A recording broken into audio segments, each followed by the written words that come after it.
Hi, I'm Pastor Steve here at Trinity World Outreach Center right here in Louisville, Kentucky. I'm glad you've tuned in today to the broadcast of Success and Destiny. In just a moment, we're going to be going into one of our services. And I know this, the Word of God is what changes people's lives. It's not a man, God can use people, but it is the Word that's going to change your life. And I don't know what you've been struggling with. I don't know what difficulty, but I know this, that Jesus said, I've come that you might have life and have it more abundantly. And I know that as we give the Word out, the Word brings you life. The Word is what changes you, not just for a day, but it'll change you forever. And I want you to experience that. I want you to receive everything God's got for you. I'll be back at the close of the broadcast, tell you a little bit about Trinity World Outreach. It's an awesome place, and I want to share that with you. I want you to come visit us out here in Fern Creek. And I know this, that your life will never be the same again. Let's go into one of our broadcasts or into one of our services right now. And I know this, you will be changed. God bless you for tuning in. Let me tell you something. He took a little stick and parted the Red Sea with a stick. He took a rock, about like that, just a rock, and killed a giant. He took a little boy's sack lunch, just a little sack lunch, and fed 5,000 men, 5,000 women, and 5,000 kids with a sack lunch. He took some mud, spit on a guy and made him see again. What are we talking about? Oh, I just don't. It's not your ability, it's his ability. Look at what he can do. Hey, we need to, somebody said, wake up and smell the roses. I don't care about smelling roses. Now wake up and smell coffee. Wake up and smell the coffee. Bless God. Wake up. God has great things for you. And they're available, and God wants you to have them. I want to ask you, can you develop that honesty muscle? And say, Pastor Jack, I'm in that group. God had it out there for me, and I've become a quitter. I just never did begin that journey. Let me tell you what to do. Somebody gave me 3 words a long time ago that's helped me immensely. The 3 words are, do it now. Write the letter now. Make that telephone call now. Send that resume now. Begin the journey now. You haven't started, but you can start today. I'm going to give you an opportunity in a moment to begin your journey. There's a second group that comes to the mountain. They strap on their backpack. That first group won't even put the backpack on. But there's a second group. They put on their backpack and they start up the mountain. And they climb and they climb and they climb. And they get halfway up the mountain, and when they get halfway up there, there's a lodge. It's called the halfway house. And they reach that halfway house about noon. And they have a good meal waiting for them. It's a time to rest. Take it easy. They sit by the fireplace and they have a good time sitting around the fireplace. Some of them take a little nap, have something to drink, look out the windows at the beautiful, wonderful view, and it's a great time at the halfway house. And then it isn't long until the sponsor says, all right, time to put on your backpack and let's go to the top of the mountain. Invariably, the sponsors say, we lose half of the people right there. Half of the group says, we ain't going. Oh, they got a good attitude about it. They say, hey, you go and you have a good time, and we'll wait for you right here when you get back. And they won't put on their backpack. And the other group leaves. And while the other group's going up the mountain, this group is having a good time. They're in the halfway house and they're playing games and playing the piano and setting the chairs and sitting around the fireplace. And it's a great, great time for them. And about 4 o'clock in the afternoon, a bell rings. And they all go over and look out the windows at the ringing of the bell. And you know what they see? They see all of their friends on top of the mountain. And their friends are clapping and high-fiving each other and having a great time, the time of their life. They have reached the summit. They're on top and they're excited about it. And the host in the halfway house says, invariably, the party atmosphere becomes a funeral atmosphere. They're depressed. They're sad. The piano stops playing. Nobody's singing. And they begin to realize, if I hadn't quit, I could be on top of that mountain. I could be experiencing what God has for me. I could be experiencing the time of my life on top of that mountain. But I've missed it. It was easier, and now I'm having the lesser because I chose the easier. I'm having the mediocrity because I did not choose the majesty.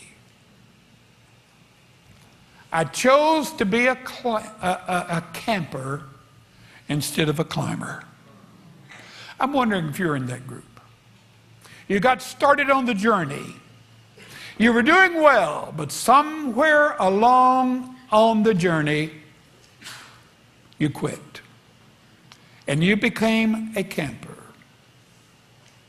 There's 2 times in your life when you're likely to quit climbing and become a camper. One is when you've had a great failure. You're discouraged, heartbroken, and you just don't want to pick it up and go at it again. And the other time is when you've had a great victory. You're at the halfway house. Oh, you look back and say, well, thank God I wasn't a quitter. I did accomplish some things. I've done pretty good. I'm not where I want to be or where I should be, but I'm okay. I'm satisfied here.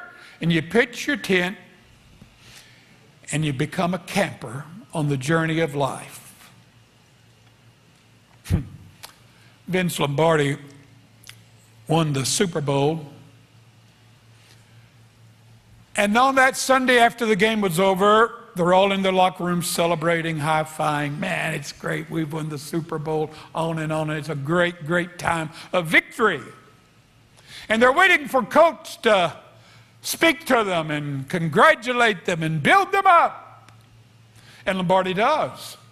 Boy, he really says, hey, man, way to go. And as only Lombardi can do, he really built them up.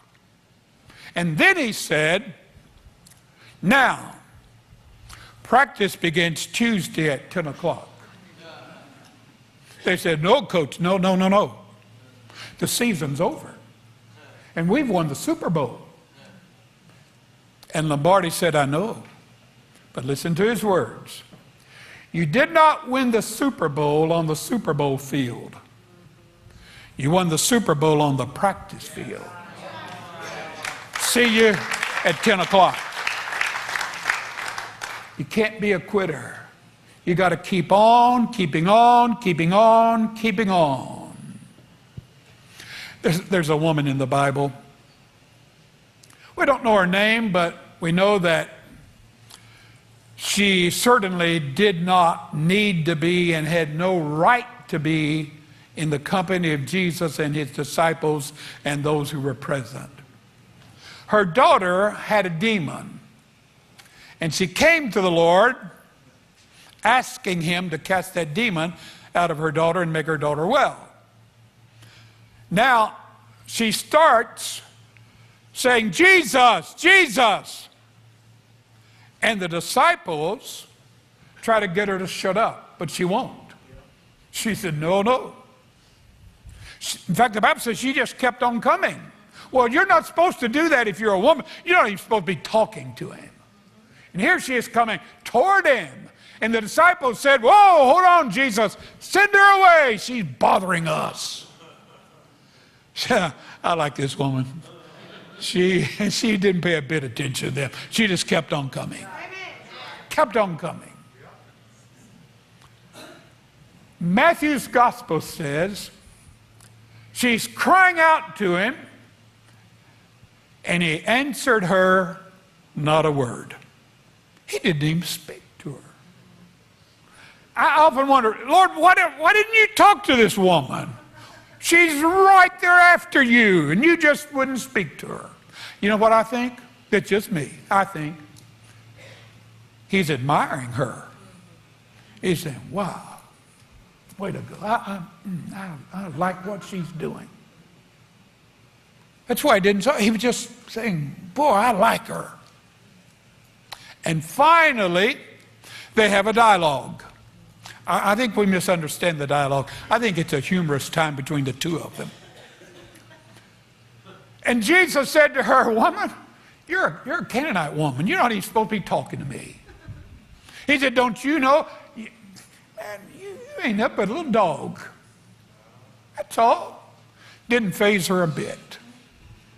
And I think they're having a little fun with each other. Jesus said, you know, oh, you're supposed to get some crumbs that fall under the table. In essence, she said, I ain't here for no crumbs. I'm here for the full loaf. And I ain't leaving until I get it. That's what she said. Not for any crumbs. I want it all. Don't you settle for any crumbs. God's got a loaf for you. Don't quit. Don't quit. Suppose that woman had taken the crumbs. She'd have gone home to her daughter. And her daughter, she'd have said to her daughter, honey, how you feeling? She said, well, a little bit ago, I started feeling a little better, Mama. But I'm sure not well. I got a long way to go. You know why? She just got crumbs. All crumbs, that's okay. But God doesn't have crumbs for you. You're not here to get crumbs. She got the full loaf.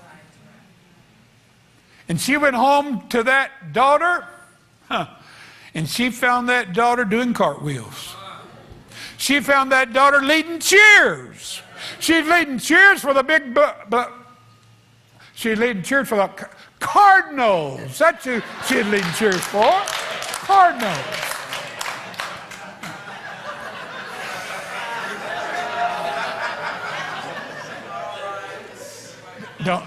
Don't you tell Pastor Steve I said that.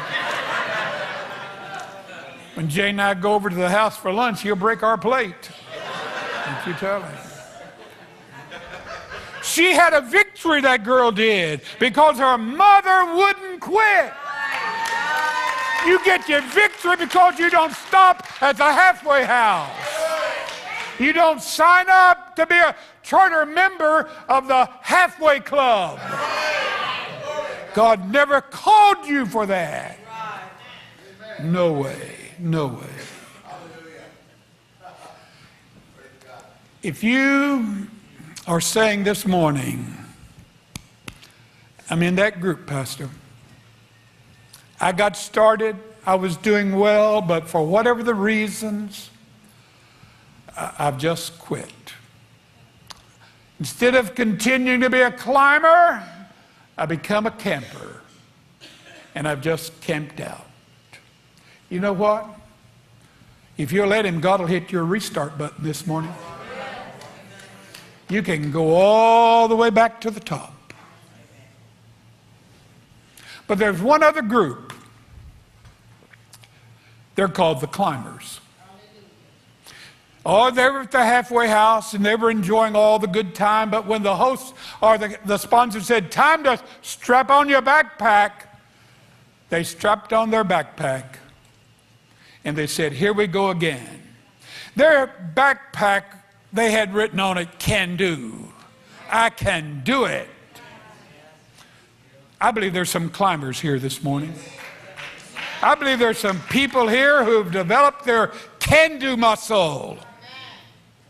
No matter what their age, you can still do it.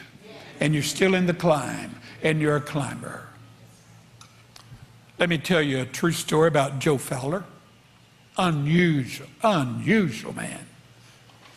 Joe was an admiral, of course, in the Navy. You'd expect him to be in the Navy if he was an admiral. He was an admiral, but he was also an architect. And while he was an architect in the Navy as an admiral, he designed the two largest battleships that had ever been made up to that time. The USS Lexington and the USS Saratoga. They were humongous ships that Joe Fowler designed. He retired from the Navy at age 54. A very short time later, after his retirement, he got a visit from a man by the name of Walt Disney. Walt Disney said, I had and have a dream.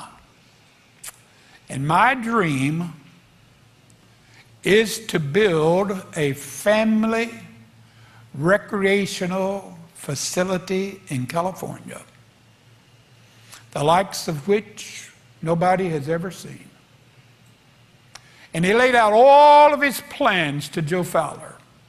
He said, Joe, if you could design the largest ships that have ever been built, I believe you could design what I want to call Disney World. And I want to do it in California. He laid it all out, his dream. And he said, Joe, can you build that? Can you design it and build it? Joe Fowler said two words. Can do. And he started designing Disney World. He designed it and operated it for several years after it was opened. He retired again, and 10 years later, there's Walt Disney. And he said, Joe, I know you're in your 70s, but I've got an idea. I want to build in Florida what I've built in California. I just want to build it on this side of the United States. I want to build it and make it even larger and more extravagant, more wonderful. And he laid it all out again. He said, Joe, I tell you what, I want you to fly down to Florida with me and take a look at what I'm thinking about buying. But I can't buy it if you can't design it and develop it. So they flew down to Florida, and Joe Fowler said when he showed me what he had in mind, he showed me thousands of acres. Only one problem. They're all underwater. All swampland. And we looked at it, and we talked about it, and we looked at it, and we talked about it. And after many days of discussions and looking and figuring, Walt said, Joe, can you design and build this? And Joe said two words. What were they? Can do. And he starts building Disney World when he's 80 years old. And he begins to build it. He finally finishes it when he's 87. When you go to Disney World and you see the big hotel and you see all the shops and all the streets and everything that's there, Joe Fowler designed them. And he's 87 years old when he finishes. So he retires. And he's enjoying his retirement. And one day there's a on his door. Guess who's at the door? Yeah, you're right, Walt.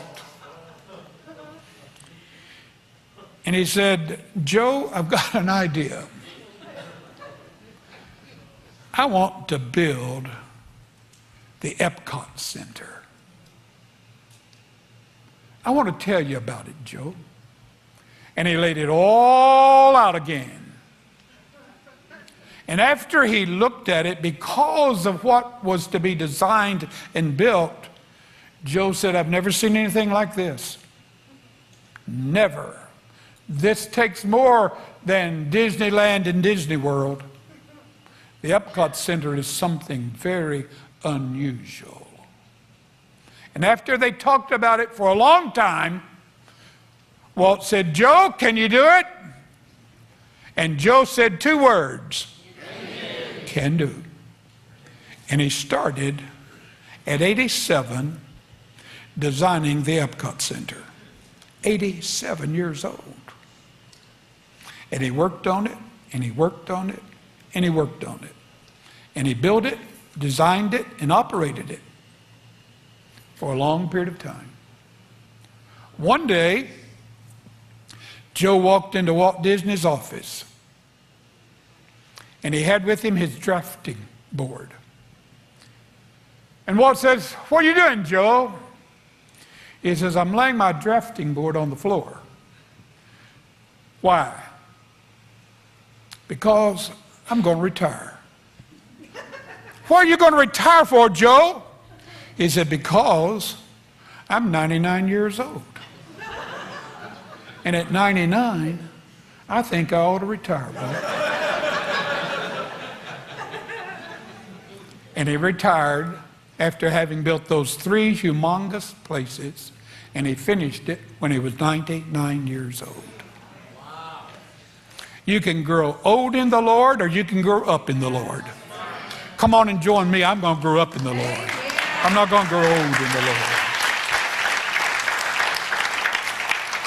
He was a mountain climber. You go to Disney World, you'll remember that story. Let me close. I want to tell you about another mountain climber. His name was Jesus. And he climbed a mountain called Calvary. At the foot of the mountain, he was beaten, battered, bruised, and bloody. He had every reason to say, I quit, at the foot of the mountain. I'm not even going to put on that backpack. He had every reason to quit. But he didn't quit. He strapped on the backpack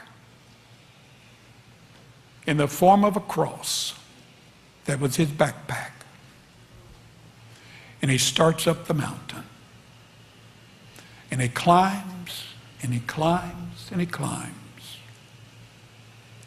And he gets to the halfway house, and he falls. And he's lying in the dirt at the halfway house. He could have said, that's enough. No more. I wasn't a quitter. I've done some good things. I've helped a lot of people.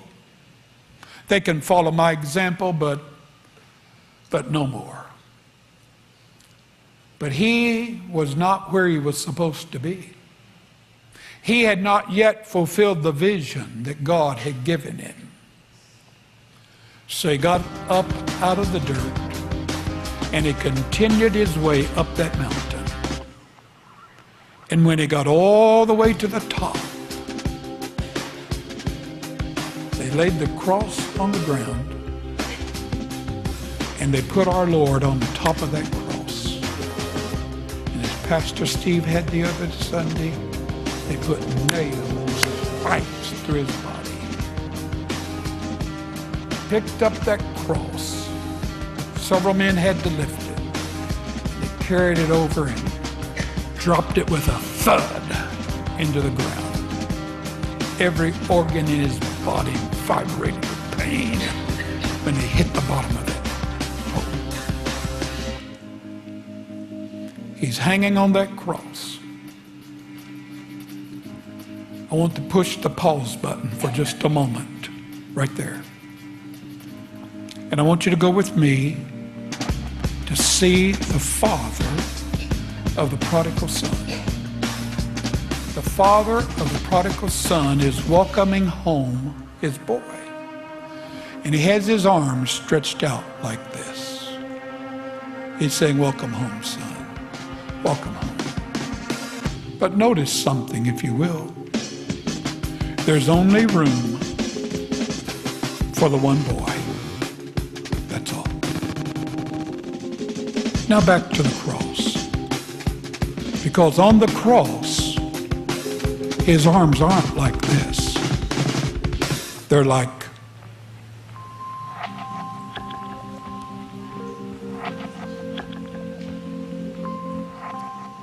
and he was saying, whosoever will may come. Have you come? Whosoever will may come. Enjoyed that broadcast today and that service.